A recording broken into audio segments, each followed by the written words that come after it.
do this. Okay, so what? According to reliable statistics, the Israeli army has killed over 800 Palestinian children since the Second Intifada. So what difference does it make if this case is staged or not? And this man, who is a professor, well, okay, his intervention was followed by a round of applause from about a third of the audience. If anybody was there and disagrees with me, that was my impression. I must confess that I wasn't surprised by this remark. This is, after all, the response of other self-critical Israelis, and that's in quotes, like Gidon Levy and Tom Segev, who published in the Haaretz saying exactly that. And then another guy, another flake, said, what does it matter? A child died. It's a tragedy. Who cares whose fault it is? Well, I can tell you one thing. They care whose fault it is. Anyway, these remarks seemed even more misplaced given the conference's keynote address delivered by, just before our panel by Daniel Dayan, the French sociologist of the media. In that talk, Dayan discussed the ways in which the media frame the problem of terrorism, and among the issues he raised, one seemed particularly relevant to the case of Al-Durah. The terrorist in this frame is a, quote, victim fighting back, while that, quote, hegemonic forces against which he struggles, occupation, invasion, colonialism, are the true terrorists. This kind of media narrative erases both the identity of the terrorist, he is a freedom fighter who has no choice, or in the words of my favorite documentary maker, Michael Moore, the Iraqi terrorists are Minutemen. This kind of media narrative erases both the identity of the terrorist, his freedom fighter, and the victims of the terror, i.e. they get what they deserve. The framing works particularly well, Dayan noted, in terms of a, quote, politics of pity. Pity, he pointed out, is not a good mathematician. It can only count to one. From that one, it then manages an algebraic transformation where that one stands for all the victims of the, quote, of the, open paren, newly defined terror emanating from the oppressor. As Osama bin Laden put it so eloquently shortly after this event, in killing this boy Mohammed, the Israelis killed every child in the world. Now, if that sounds bizarre to you, it actually makes perfect sense in terms of blood libel, in which first you have Jews kill an innocent Gentile child, and then all Jews are held responsible for that murder.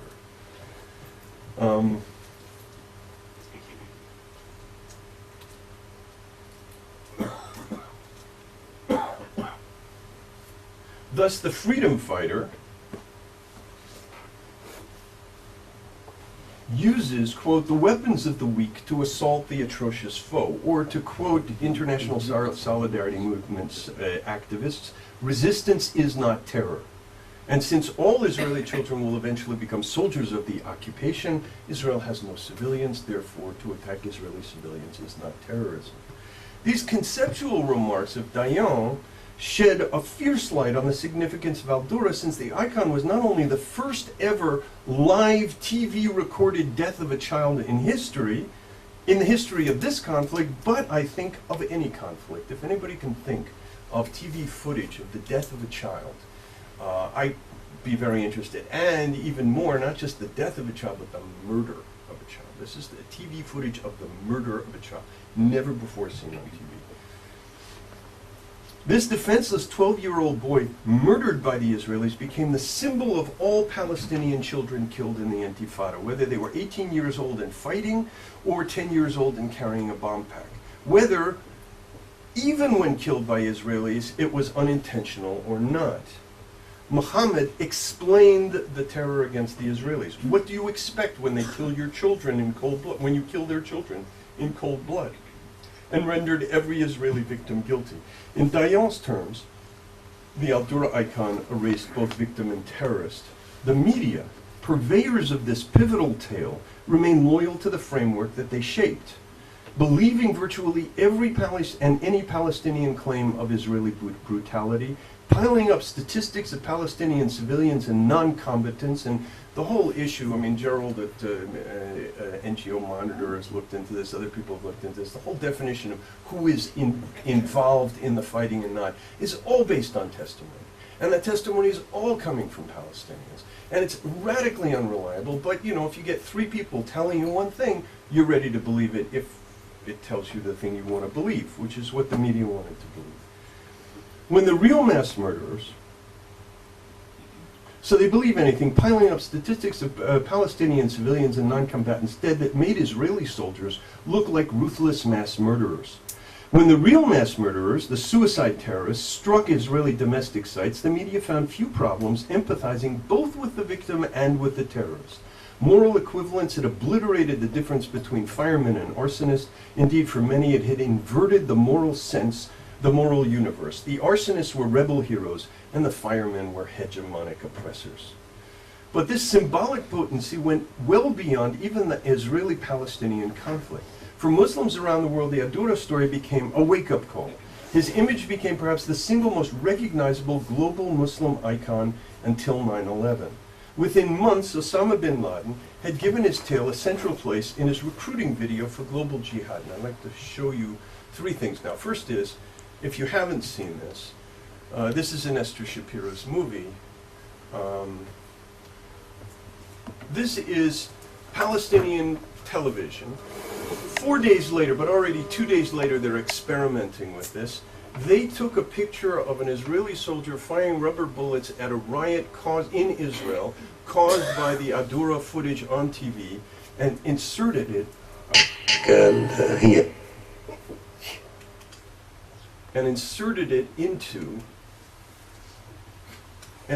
into this. You have to switch the light off, you know. Switch off the light. Nice. Yeah. Okay, we'll do it again. Yes. All right, so here he is behind the barrel with his father. An Israeli soldier shoots him and he's dead. So this is the blood libel. This is the accusation of murder made real by this change in footage. And this is, for me, another dimension of Hollywood. If you look at what's on Palestinian TV, go to Palestinian Media Watch, or sometimes when I'm doing something, say for, we're just finishing a movie on Gaza Beach, so Itamar Marcus gave me, 12 days of, no, leave it off, Palestinian coverage. And I mean, the stuff that's on there, the stuff that the Palestinians and their kids watch on TV is really heart-wrenching and revolting. So Esther Shapiro spoke with somebody from Palestinian TV and said, how can you do this? I mean, how can you insert a picture that's not even from the day into the footage? And this was his answer. These are forms of artistic presentation, but all this serves to convey the truth and explain a specific event. We never forget our higher journalistic principle to which we are committed, of relating the truth and nothing but the truth. Okay, so essentially what you've got here is somebody who is playing by the same rules of empirical evidence of people who say the protocols is true because even if it was forged, it's a higher truth. All right? We're really dealing with people who are living in a mythical universe and see the media as something to be manipulated to tell the myths that are so important to them. Okay? I understand Palestinians doing this. I don't understand the Western media. Okay, so this is what happened with this. This story is what did the damage. Let me go quickly to our boy. We'll come back to these. Here we go. عمرك الصبي تبدل This is Osama bin يا Laden. فدا ناظريك كل زعيم حظه في الوغى أذان أو أندل يا فدا ناظريك كل جبان راح من ألف فرسخ يتوعد يا صبيا مات في أيدي اليهود لا تنادينا فإن Okay, now mind you, these are poems that are widely known in the Arab world, which are being read. And one of the themes is it not only, aims great hatred against the Israelis, but great hatred against the impotent Arab leaders who can do nothing to avenge unto us. So this story not only directed great hatred against the Israelis, but undermined any moderate forces within the Arab world. Anybody who wasn't willing to jump on the bandwagon of attacking the Israelis was immediately treated as a coward by this kind of material. Okay. All right, so let's go back to a couple of other things. This is a Hezbollah poster, photographed 2 weeks after the incident. We don't know how far along before that it was put up, but you can see here the Israeli soldier firing the gun is an integral part of the accusation of murder. My son, from your blood the sun arises. Now, lest you think that this is only in the Arab media, this is the West Hartford Current. And a political cartoon, you can see the barrel's gone, the Israeli soldier's gone, and now it's Ariel Sharon, who was not even prime minister at the time this occurred. He wasn't even defense minister. This is they're around the world. There were demonstrations against this. Is a demonstration in New York. You can see the woman in front who's clearly enraged with a picture of Mohammed Al-Durah and murder written above it.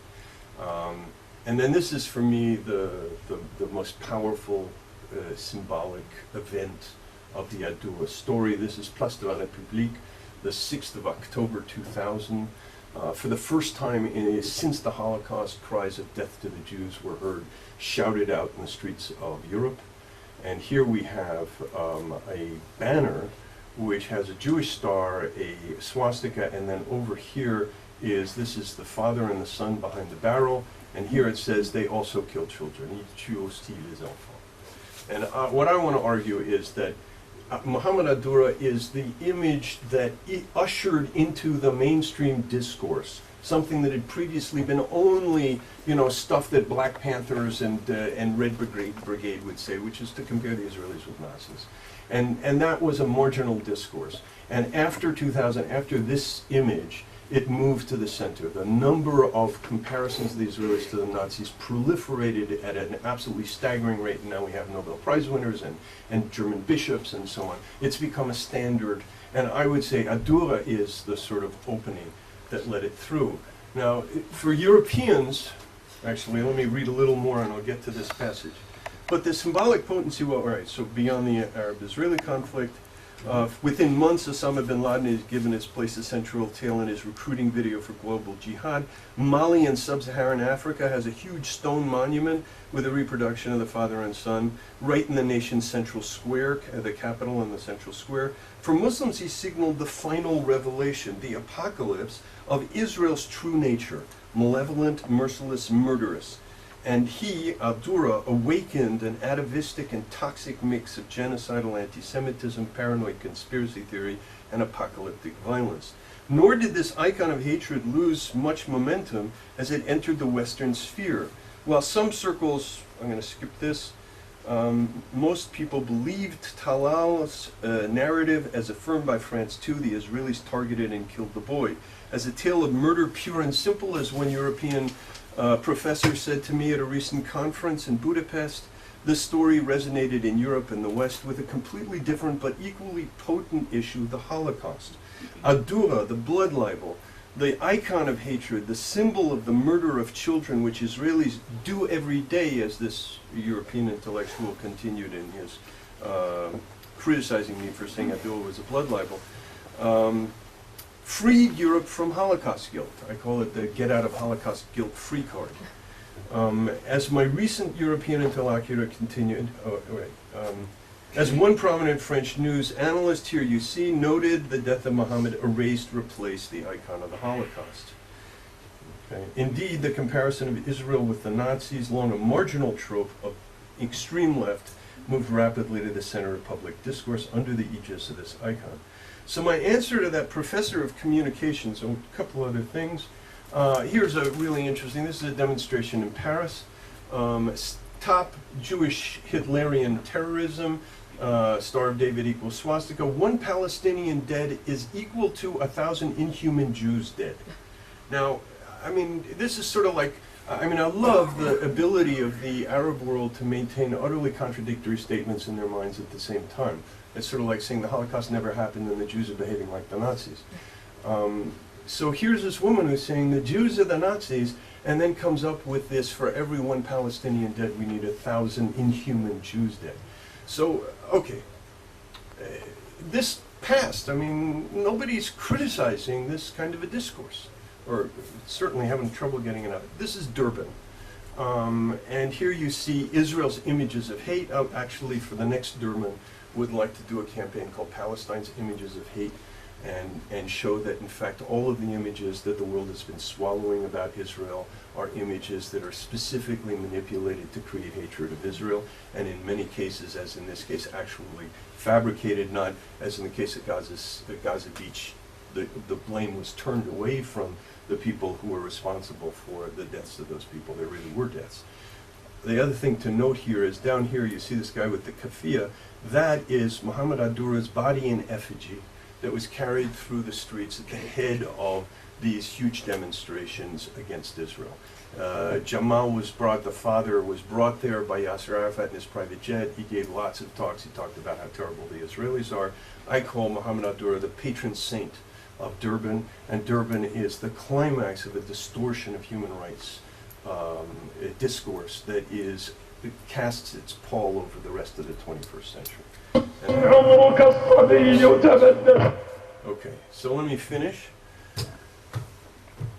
So my answer to that professor of political science and communications and his applauding audience is this. I make a stink about this particular case because it's not just one of many.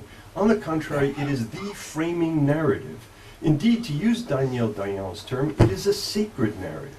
It serves as the Procrustean bed in which all subsequent data is crammed, no matter how mutilated it becomes in the process. Your 800 dead miners, presumably an objective fact, but also a source of great moral indignation, is both a construct of that sacred narrative, and it obtains its ability to solicit moral outrage only within that framework. We've killed 800 of their children as if they were all innocent, defenseless 12-year-olds. And the applause that greeted your and murdered. And the applause that greeted your remark with all the force of a flagellant's whip comes from their approval of your defending that sacred narrative against my blasphemous assault. So either you want to become a statistician, in which case examine how cooked your data is, or you remain in your field of communications, which means that you pay attention to semiotics. Do not confuse the semiotics of numbers with their false impression of moral accuracy and their implied moral reproach with the semiotics of blood libel. By dismissing in one swoop both the base and genuinely malevolent culture of genocidal hatred which produced and exploited this icon, on the one hand, With musical taste. and the inexcusably shabby, advocacy-ridden, intimidated Western media's role in its dissemination on the other, you can see why I wanted to wait. Just so, as an Israeli ashamed of his army, you can beat your breast in public. So, in other words, you're willing to overlook all this stuff because you, as an Israeli, ashamed by your army, want to beat your breast in public. You do service to no one but the hate mongers. For as a result of the Al-Durah affair and its progeny, Jenin, Gaza Beach, Kfar Kana, the poisons of hatred that rouse primitive violence and paralyze civic resistance spread daily. But there's something in the applause that struck me. To paraphrase Anthony Julius's acerbic comment on anti-Zionist Jews in the diaspora, this professor and his applauding audience seem proud to be ashamed to be Israeli. Indeed, if there were any one deed which made many Jews, Israeli and diaspora, ashamed to be Jewish, it was Mohammed Al-Durah. And here we come to the core of the issue, the complementary roles of Israeli self-criticism and Palestinian demonization in radically distorting the moral issues involved, and I would go further and say the ability of the Western world to perceive what's going on. We'll leave the Arab world out of this for a moment. Most people consider it lost. I'm an eternal optimist. But even just the European and the Western world, if they don't understand, if they don't get a better grasp on reality, they're in terrible shape, and this is one of the great distorting elements. Perhaps the single greatest asymmetry in the Arab-Israeli conflict, beyond power differentials, beyond the contrast between suicide terrorism that target civilians and IDF procedures that go out of their way to avoid civilian casualties, is the difference between Palestinian demonization of Israel on the one hand and the Israeli tendency towards self-criticism on the other. And here we see the role of the media, so populated by, open paren, largely self-critical, close paren, Jews, in obscuring this crucial dimension of the problem. Imagine a Palestinian saying, we've deliberately targeted so many Israeli children, and here it's true, not a libel, that we are not in a position to complain when, in trying to kill our terrorists, the Israelis kill some of our civilians in collateral damage. Is that a hard thing to imagine? Yeah, of course. What's amazing in all this is the inability of so many Israelis to say something like that in their own defense. No culture on the planet is as critical as the Israelis, and in their readiness to admit to things they have not done, like murder Palestinian children by the hundreds in cold blood, they completely disorient an outside world which, based on their own experience, the experience of most Gentile cultures, which do not have this extraordinary level of self-criticism built in, although the Americans are a pretty self-critical culture, disorient an outside world which, based on their own experience, assumes that nations at war don't admit to things they haven't done. So in essence, what they're saying to themselves, and I get this from Chaim Sonnenfeld, what they're saying to themselves is, if they admit to this, how much worse is the reality? The result, amplified by an Augean media, riddled with inveterate malpractice, is an inversion of reality. By any impartial standards, the army with the highest ethical standards and practice in the world and in history has become the symbol of brutality, and the resistance with its ugliest record in the world is the symbol of brave resistance. And a good deal of the blame for this goes to Israelis, for whom it is not enough to have a standard at least 3 times higher than the US or the British, and to sacrifice far more of their men to avoid civilian casualties on the other side than any army. It has to be even better. And I have no problem with the Israeli army improving. I have problem with people who go out and say the Israeli army is terrible as their way of trying to whip the Israelis into being better. No, for them, the sins of their own army are so painful to behold that they willingly and publicly participate in the defamation of their own army before the world in the hopes that enough criticism might get them to behave better. That in so doing they spur the vicious forces that confront them daily with impossible violence does not seem to occur to them. And having ingested the sacred narrative of which Al-Durah is the patron saint, any further violence is their own fault. One of the key conceptual failures in the case of Al-Durah is the way it has become politicized. The lineup is clear. Left-wing progressives sympathize with the Palestinian underdog, quick to criticize Israeli militarism, seized upon this image to exonerate Palestinian leadership for the failure of Camp David earlier that year. Al-Durah, the victim of Israeli malevolence, offers the perfect icon for the left-wing framing of the conflict, the Israeli Goliath versus the Palestinian David. The tale offers a perfect club with which to beat the Israelis for their intransigence. In order for peace negotiations to succeed, the Israelis must make more concessions, this reasoning goes. Only then will the Palestinians accept and be willing to renounce their vendettas. It strengthens the hands of people like David Landau, whose quote-unquote wet dream is that the United States quote-unquote rape Israel by forcing them to make the necessary conditions for peace. On the right, people with a dim view of the Palestinians do not hesitate to use the Al-Durah fake as a way to demonize the Palestinians, even claim that they killed the boy intentionally for the sake of a PR coup, which is the position of the engineer who was on it, Doriel.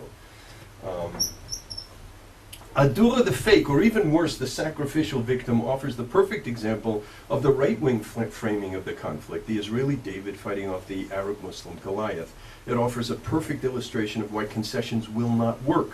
No matter what Israel concedes, when it's time for the Palestinians to live up to their obligations, they'll start another vicious war, and with a major assist from an easily manipulated Western media, blame it on Israel. But both reality testing and concluding about the dynamics of the conflict should not flow from predetermined political positions. We need to start with empirical reality as best we can assess it, and think about how to achieve our political goals from that basis, not fantasize solutions and look for evidence that will enable us to push for them, no matter how divorced from the actual forces at play.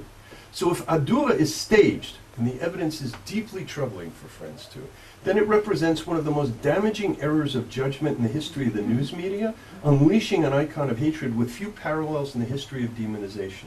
The big losers in this process were the forces of moderation on all sides.